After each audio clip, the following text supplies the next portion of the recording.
A smoky and dangerous evening across central Arkansas as fire crews in several parts of the state respond to scenes like that. That is the old St. Joseph's Orphanage in North Little Rock, in the process of being gutted right now by a fire, one of more than 3 dozen that have sprang up across the area, made worse by dry and windy conditions. Governor Sarah Huckabee Sanders sharing a message on social media in the last 10 minutes saying, be aware, listen to law enforcement officers, and avoid areas under effect if possible.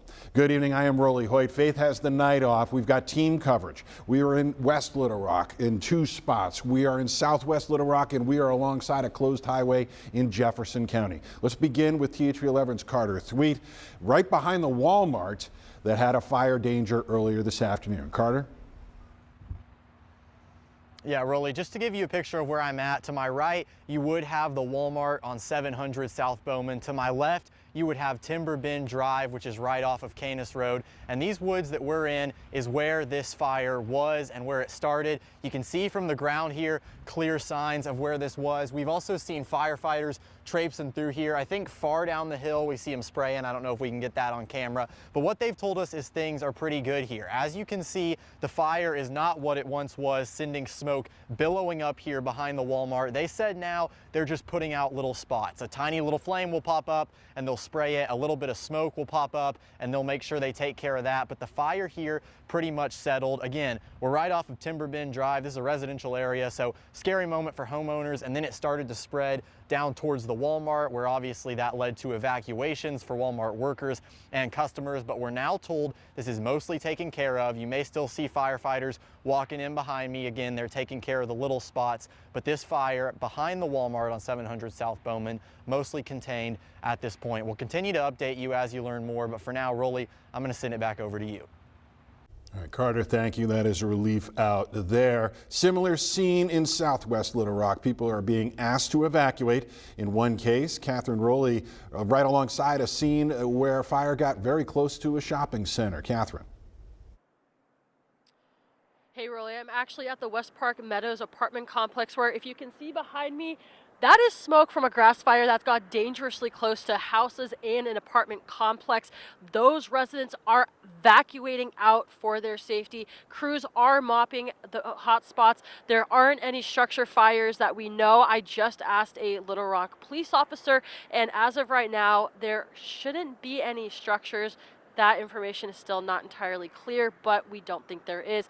If you can see behind me, the hoses from the firefighters are still going, trying to keep those residents and their homes and apartments safe. It's been a very windy day. These winds have not helped these firefighters, but they are doing a great job at mopping up these hot spots.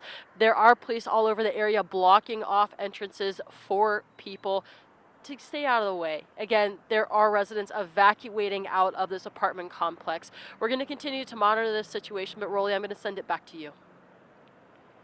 All right, Catherine, this is not just a Little Rock thing right now. This is across the entire state. So let's head down to Jefferson County. Not far from I-530, Rebecca Brown has been trying to make her way there all afternoon. Rebecca finally making it to a section where I-530 has been closed off. Rebecca, what's the latest? Hey there, Rolly. Yeah, we're at the Family Church in Whitehall, where we're finally getting a closer look to show you guys about what we've been talking about for the last hour. So as you can see, this is where authorities tell us where the fire started here on Interstate 530. You can see the smoke. You can still see a little bit of flames. Now, it's every emergency crew you can think of out here right now. We have the counties, we have the cities, smaller counties. It's neighbor helping neighbor to contain these fires. Now, we were told people were evacuated for precautionary efforts to get people clear of this fire that keeps on spreading.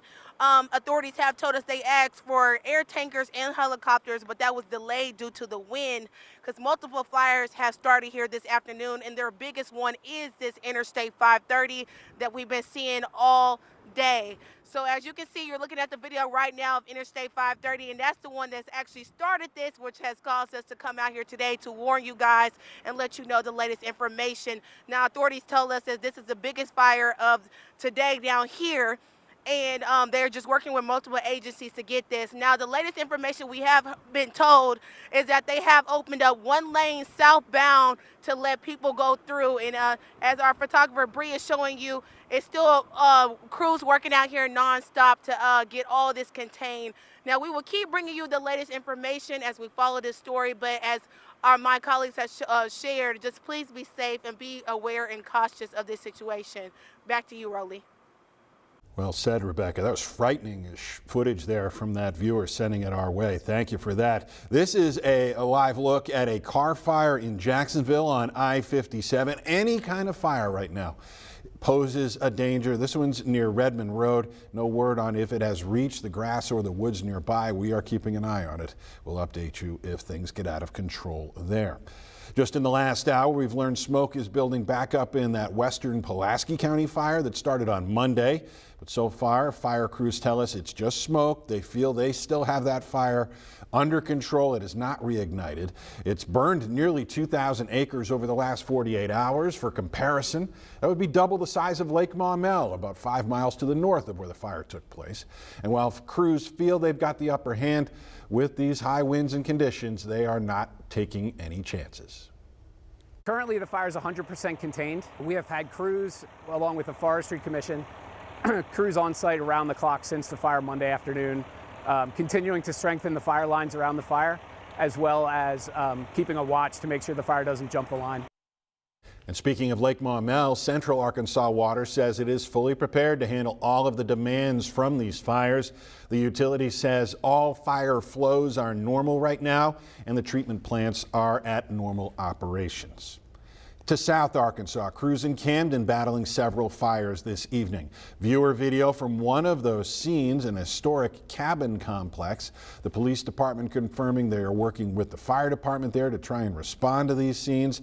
They also told us they are evacuating homes in that area around Williams Road in Camden.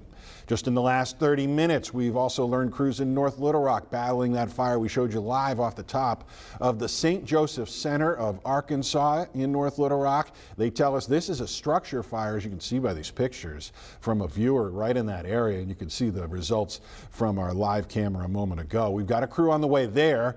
We'll get you more information once they arrive. Down in Hot Spring County, the town of Caney has 40 homes being evacuated, according to County Judge Dennis Thornton, they're saying swirling winds have kept sending fire back and forth over breaks that they're trying to put in place. Up the road in Garland County, between 5 and 10 fires right now going, including near Blakely Dam in Mountain Pine. Of course, so much of the danger comes as these winds knock down trees and power poles. That means power is out for a lot of you. We're at a 27,000 mark right now throughout the state, according to poweroutage.us. Lonoke County was among the early leaders, but we're looking at Grant County right there with about 3,600 people without power, picking up here in the last few hours.